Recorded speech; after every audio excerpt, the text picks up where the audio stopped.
So we are starting with chapter 8. Can anybody tell me what chapter 7, like the whole main gist, what we did in chapter 7? What was our whole big thing? Thea? Trapezoids. Trapezoids. Is that it? Was that our only shape?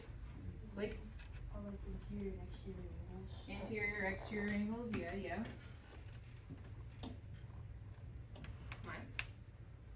Maya. Bella? Rectangles and squares. Rectangles and squares. So essentially a lot of shapes, right? We can go on naming shapes. We can square, rhombus, all of the things. What do we do with them? We find like angle similarities and they're looking if we're bisectors and stuff. So are we only ever looking at one shape or are we looking at multiple? Multiple. Okay. Josh?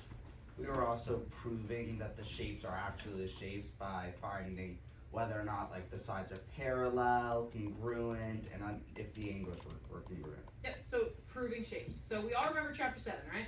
Mhm. Alright, so I want you guys to work on our lovely launch for chapter 8. We're starting with 8.1, similarity. So on your whiteboards, I want you to look at each shape. You can work with your groups or work individually, that is up to you. Look at each shape and tell me if it's similar, congruent, or neither. When you're done, hold your whiteboard up. So it should be really simple. 1, 2, 3, 4, 5. You can even just do S, C, or M. Huh?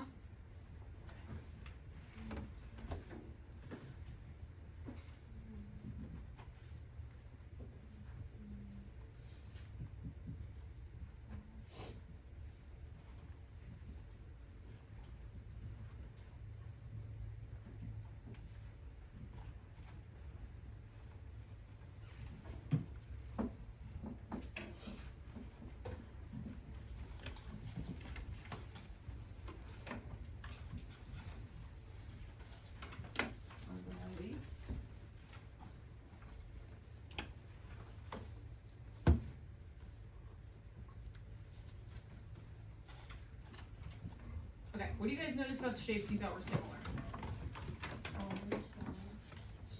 Smaller? So, size? What else? Josh? There were like different dilations. They were scaled down or scaled up based on the one next to them. Yeah. Just size? That's the only difference? What about our shapes that weren't? Sorry. They were like the same picture. They're the same shape. They're the same shape, but the size is different. So, we said 1 was congruent or similar? Similar. What about 2? What about 3? 4? 5. So, when looking at number 5, what made you say similar and not congruent? They're different sizes, but they're the same shape. Remember all of our hash marks? Those are telling us all of our what are the same? Angles are the same. Alright, so with your group, I want you to discuss what makes two shapes congruent versus what makes two shapes similar. What is the big thing that's missing in between congruent and similar? What makes you one but not the other? Side lengths are different. That's basically the size. Even if the angles are good, that makes that similar. But if the sides are congruent between the two shapes, then I would say they're similar, not congruent, because not all parts of them are equal.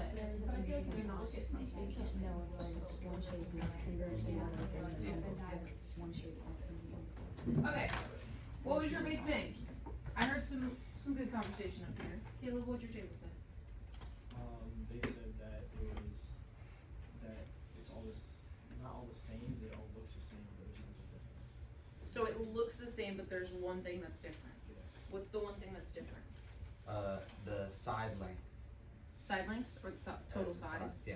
Yeah. The scale of it. Does anybody have anything to add? Or is that our main thing? Josh? Well, I would say they're similar if the angles are congruent between the two shapes, and they're congruent if both angles and side length between the two shapes are equal.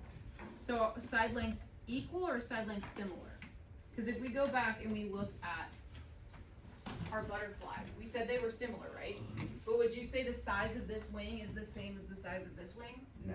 So they're not necessarily equal, but would they be proportional? Okay. Okay, so today we're learning about similarity between shapes and what it means to be similar and not congruent. We have our lovely learning objectives that we love to look at. We've discussed congruency between shapes and what it means to be congruent. You guys know that in order to be congruent, shapes must be the same size, and everything else about them should be the exact same. But now we're talking about similarity. You can keep your whiteboards out. We're still gonna mess with them a little bit. So we're gonna be learning about this because these skills are helpful. When we get further into chapter 8, you're gonna be given 2 shapes and asked to find the area of both. But they are gonna give you very limited information about one of those. So being able to decide the proportional relationship between 2 similar shapes is gonna be very helpful. I know that was just a lot of like word vomit, and that doesn't mean anything to you now, but I promise it will. So with your whiteboards, I want you to draw 2 shapes that are congruent.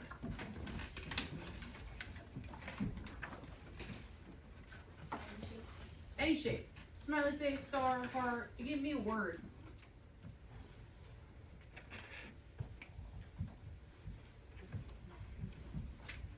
Doesn't have to be perfect.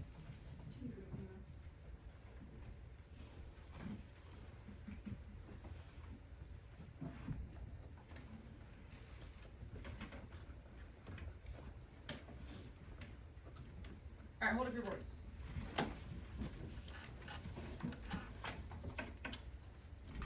I really like what I see. Kylie, Josh, Michael. You guys have, spin yours around so like everybody around you can see it. They have drawn, marking that their angles and their sides are congruent. I'm not saying if you didn't do that, you're wrong.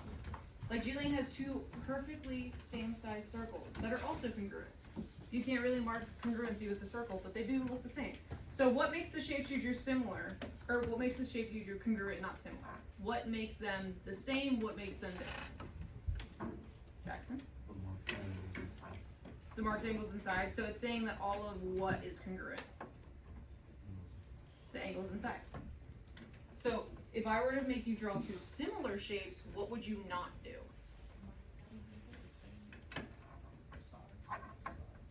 Make the side lengths different?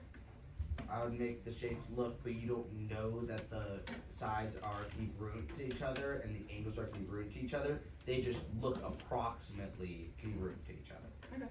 So what we're getting at, the angle measures have to be congruent, but the side lengths necessarily don't. So does the orientation of the shape affect its congruency? Remember we did transformations and we flipped them all around and we talked about preserving distance, preserving that stuff? This is basically going to be the same. So when you're doing it, all of our lovely shapes, oh, I'm going the wrong way. If I were to make it bigger, what kind of transformation is that? Dilation. Is it the same shape? Is it congruent? It's congruent? No. Is it similar? Similar. It's similar. Why is it not congruent? Because the angles are the same, but the side lengths aren't. Yep. The area is going to be different between the 2. That's even going further in. I like it. Okay, now you can put your whiteboards away and pull out your note paper.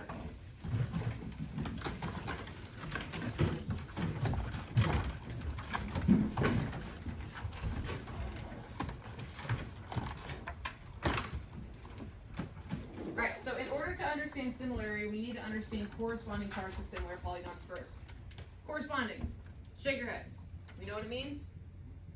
What does it mean? Blake? Like on each shape, if it says that the angles are congruent on one shape and the other shape is the same. Corresponding. So yeah, it means that they're in the same spot on the other shape, so they would be congruent. Okay, so the 2 geometric figures are similar if and only if. Remember that? What's that from? If and only if. Ella? Biconditionals, like I said, they will never leave you. So if and only if there's a similarity transformation that maps one figure onto the other. So if you drew this in your notes, and then I said do a dilation of, let's just say it's a scale factor of 2, would it look like this? Yeah, it would just get bigger, but all of our angles would stay the same, but our side lengths would be changed, be different, whatever you want to say. So, what do we see about all of our corresponding angles and all of our ratios? You see anything similar about them? Corresponding angles, we know how to identify, we know how to write, and then we're going to be starting writing the ratios of corresponding sides. Do we notice anything about the angles versus the sides?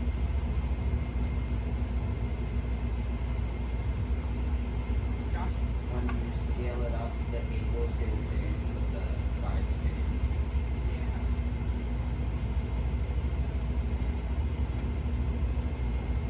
What about our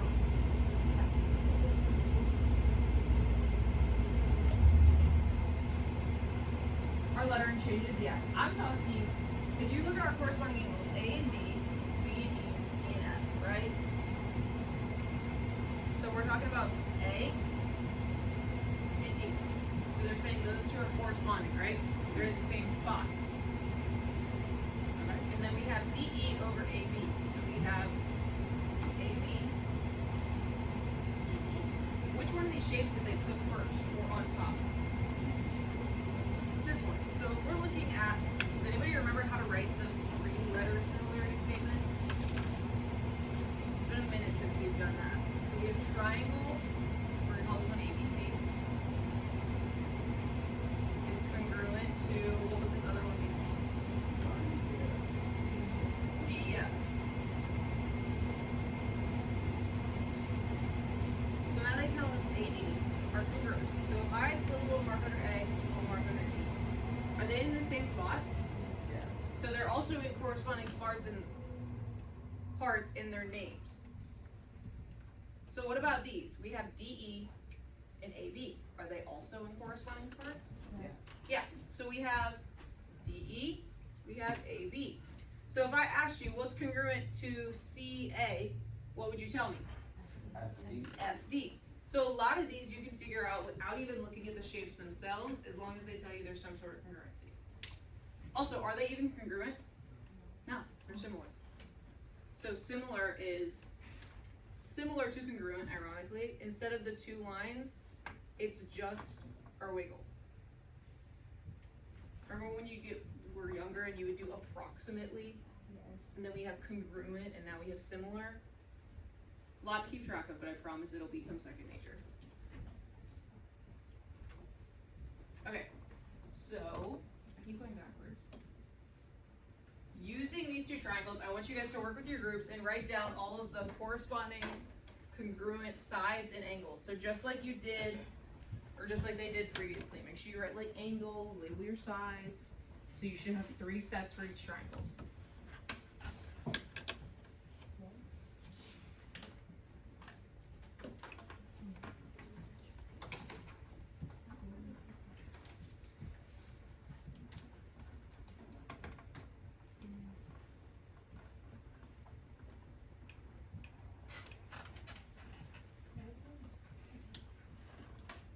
And paper.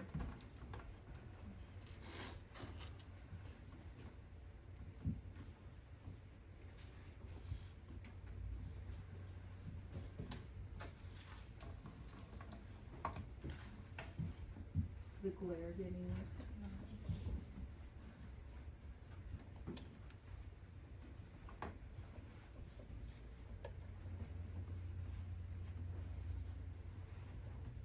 I will say, I do like that some of you were actually drawing the triangles on your paper.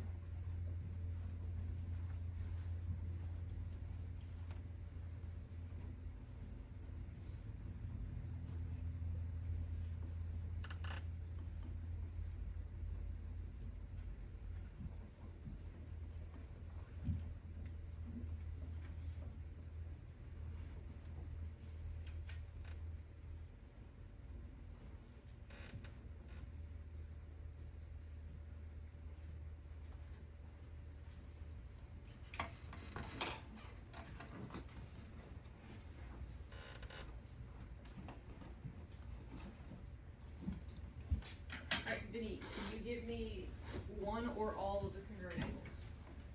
Angle R is congruent to angle X. angle T is congruent to angle Z, and angle F is congruent to angle Y.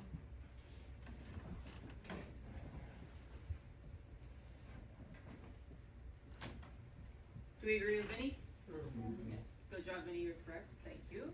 What about our sides? Mike, RS is similar to XY. RT is similar to XZ. ST is similar to YZ. what was your RT is similar to? XZ. Notice how he said similar to and not congruent, because they are not the same length. We all see that. Beautiful. Good job, Michael. Alright. All makes sense. That's pretty simple, right? We've done this a million times before.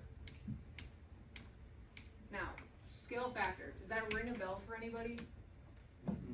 When did we use scale factor? Dilations. It's coming back. So before we move on, how can you tell whether two polygons are similar just by looking at their angles and sides? What if I give you no labels, no nothing, just their angles and sides?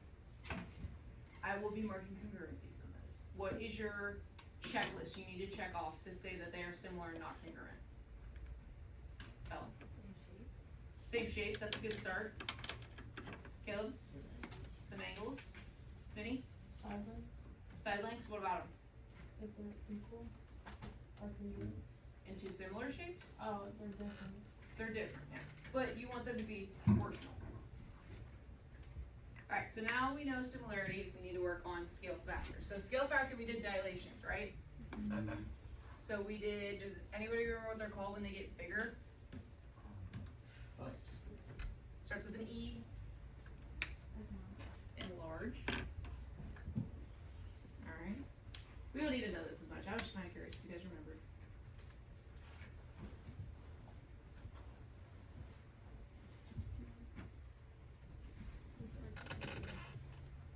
We're gonna move to scale factor and then revert back, because we're gonna talk about those ratios. So, our scale factor and our corresponding lengths are the two things we need to worry about. So, before we get into scale factor, we need to talk about corresponding lengths. So, just like you guys have been saying, their lengths should be similar.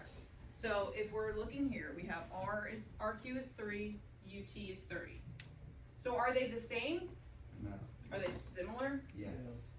So our corresponding sides are what we just wrote on the last one. Those are your congruent or similar sides. Those are what you need to look at when you're looking at corresponding lengths.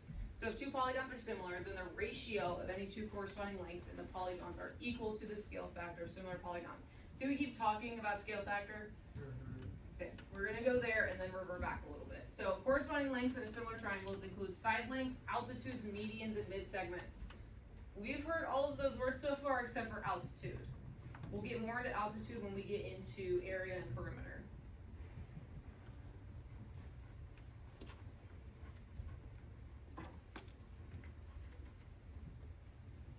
So looking at our sides, what is our corresponding side to UV that we're missing?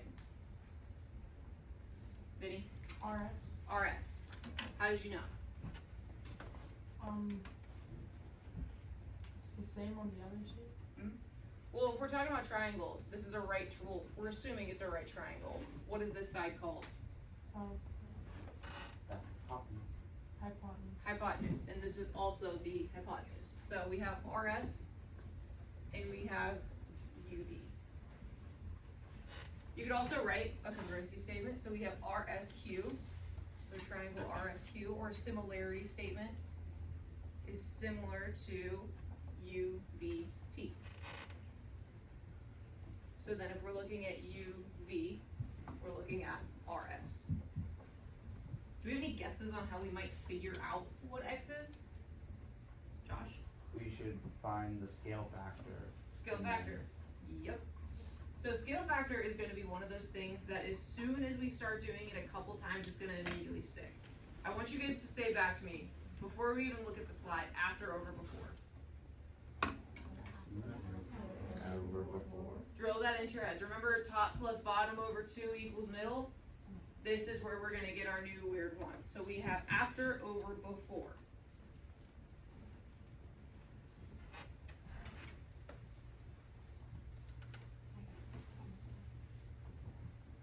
we're gonna be doing scale factor here without really knowing we're doing it. This is a pretty simple problem if you understand factoring, but we're gonna just do it in terms of scale factor.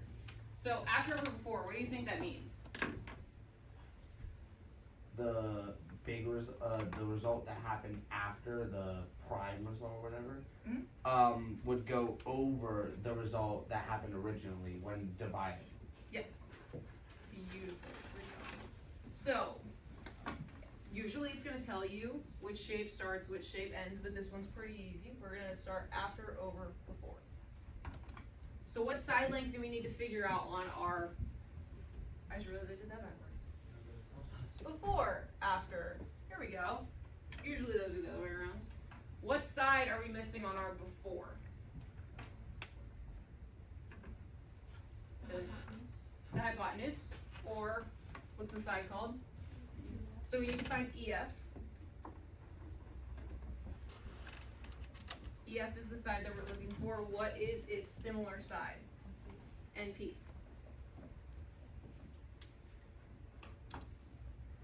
So if I were to use these two sides, would it be very helpful? No, because I don't know what R before is, so I'd have no value there. So what if I used MP in DF? So what's my before? 20. Well, DF, which is also 20. And what's my after? 24 or MP?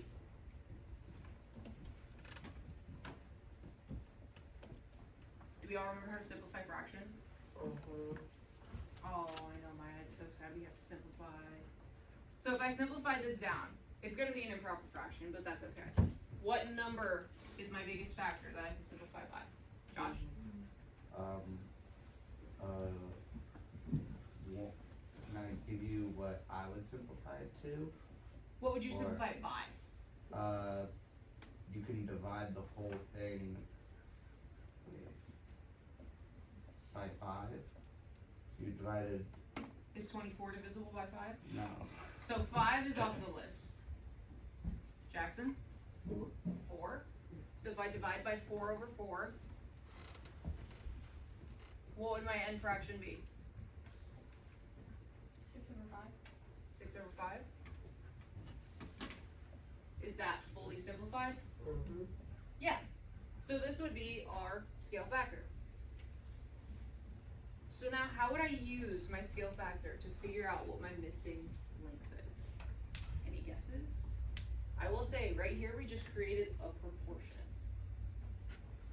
Would you multiply it by the similar side? Do you want to try that?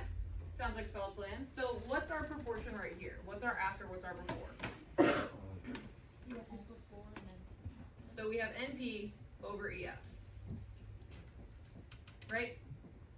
And then this is our after, this is our before. So we'd be multiplying it by 6 over 5. So what would our numbers be? What goes in for NP? 30.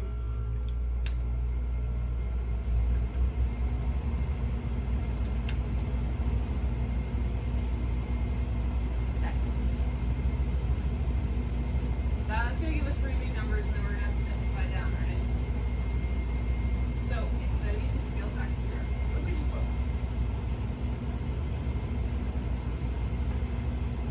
So we're trying to find 30, right? And if you have a secret way,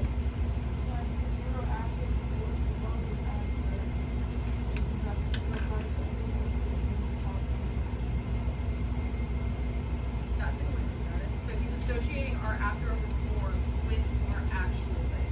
So we know 6 is our after. So our big factor here is 6's, and then our big factor here is 5's, right? So what times 6 equals 18? 3. What times 5 equals 15? Okay. What times 4 equals, or what times 6 equals 24?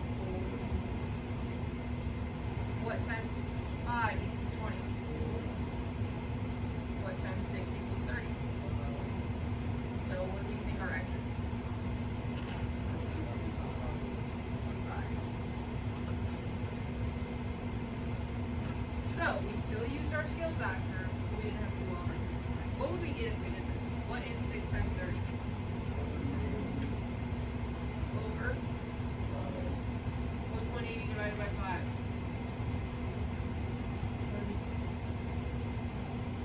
Anybody have that? What'd you get?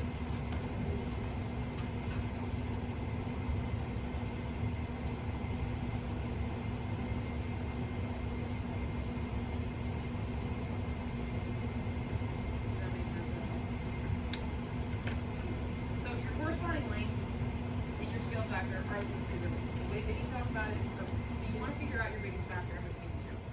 And that's going to be your easiest way. Do you guys remember 3, 4, 5 triangles by chance? With your right triangles? So if these are both right triangles, that's also something you can keep in your back pocket if they tell you they're right. Is if this is a 3, 4, 5 triangle, what are they all being multiplied by? Same number. What's the same number? 5. So if we have 3, 4, 5 times 5 times 5, and then mystery number times 5. But we know it's a 3, 4, 5. So it'd be 5 times 5 is 25. So when you're looking at right triangles, the first thing you want to look for is your rights, because that'll give you your cheat sheet. So now I want you guys to work with your table and see if you can find whatever method you like to figure out our missing value. Find your 3, 4, 5s, find your scale factor, and then use association, or go from there. So work with your group to see if you can figure that one out.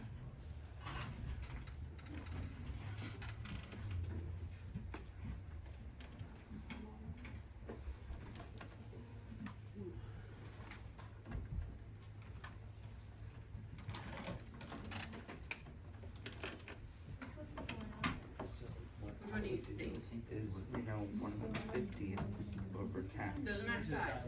You get It's one just going and one straight half. top bottom. So this one's always Meaning gonna be your you're probably 4. This multiplying one's always gonna be your bottom number So sometimes they'll get by bigger, sometimes they'll get 1.15. smaller.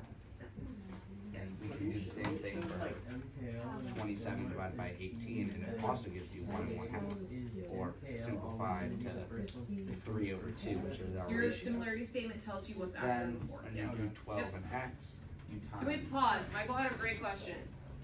So, Michael asked MKL and GHJ. Is that gonna tell you what's after and before? Yes.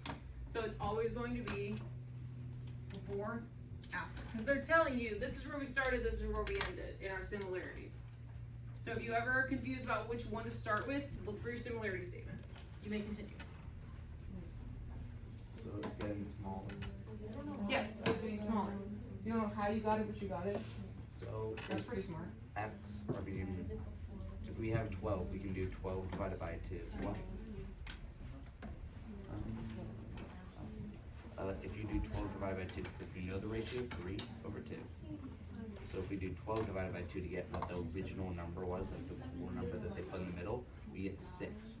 Then, since we know 6 times 2 equals 12, which is the bottom number, we can do 6 times 3 to equal 18, which is top number, meaning x is equal to 18. So I would first just figure out the scale factor by dividing the bigger number. Well, in this case, it's going bigger to smaller, so it's actually would be 2/3. But it doesn't make a difference because right now we're solving for x, so we can use it both ways. But it's always after over before. So since we know that after is a small number, it would be 10 over 15. And 10 over 15 simplified is 2/3. Same for the other ones. They both get you 2/3, but that's our factor. I did 3 over 2 because I thought it went from smaller to bigger. I was wrong. Multiplying 3 by 9. That's the only way you So can go get it. small. And And the only So, way you can first I figure out. And then ratio 3 in your use either center. 5 or 6. 5 So you kind of just figure out the scale factor to begin with, without even having to do any equations.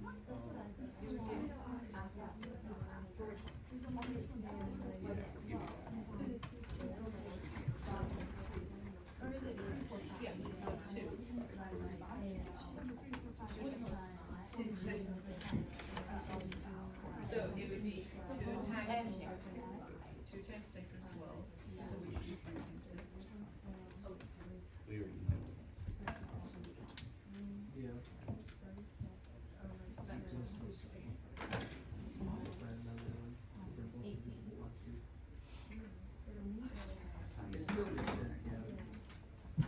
I don't know, but I don't know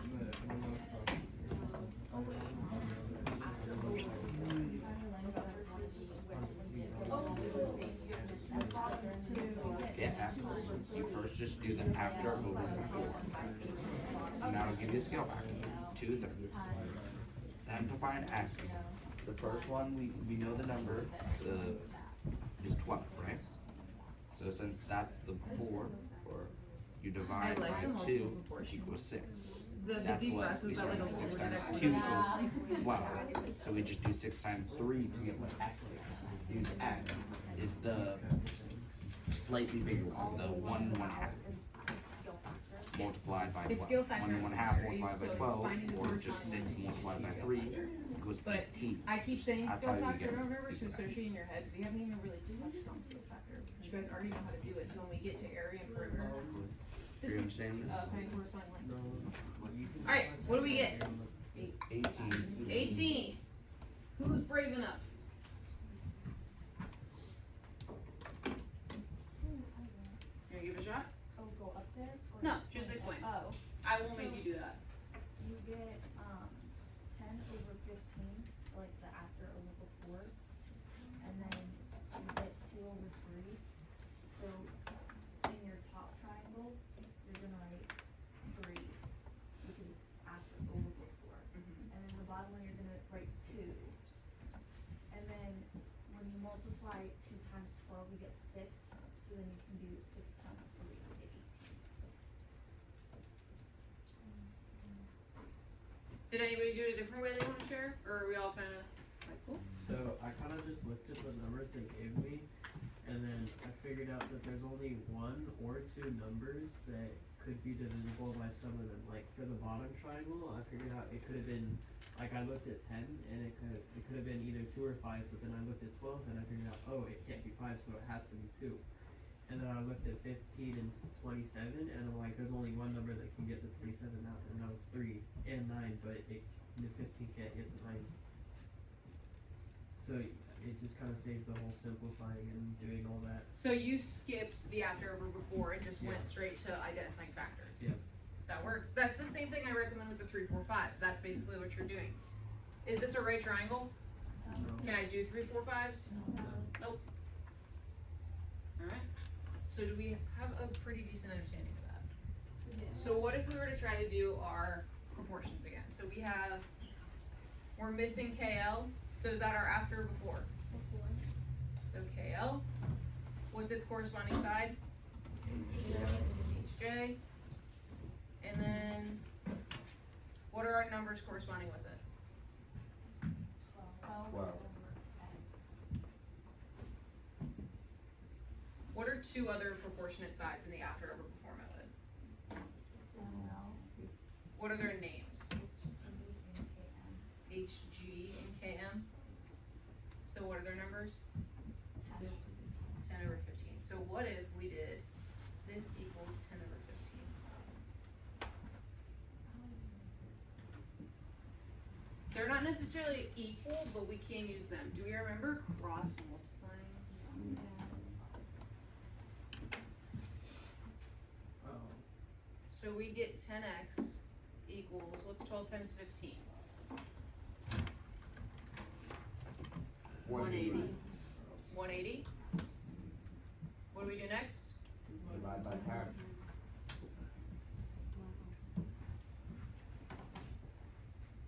So remember we did it on the first one and it didn't work? We didn't cross multiply. That's what you need to do. So you can, we have multiple methods. This is why I like similarity, because you can pick your way you like to do it and stick with it. We've got Michael who went immediately into factoring. We've got Bella who stuck with skill factor and our after over before, or you could do proportions. You remember proportional relationships? Similar but not congruent? Yes. Will all of these ways work like every time? Like each way? If you do them perfectly, all of them will work. I recommend this one. I like yours. I like Michael's.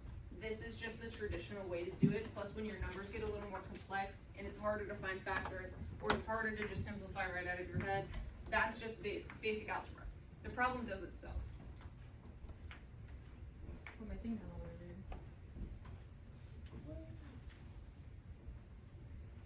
This is where we get into altitudes.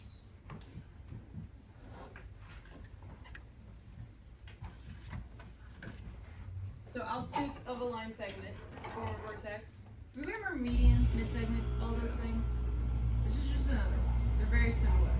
So sometimes when you're doing these problems, it may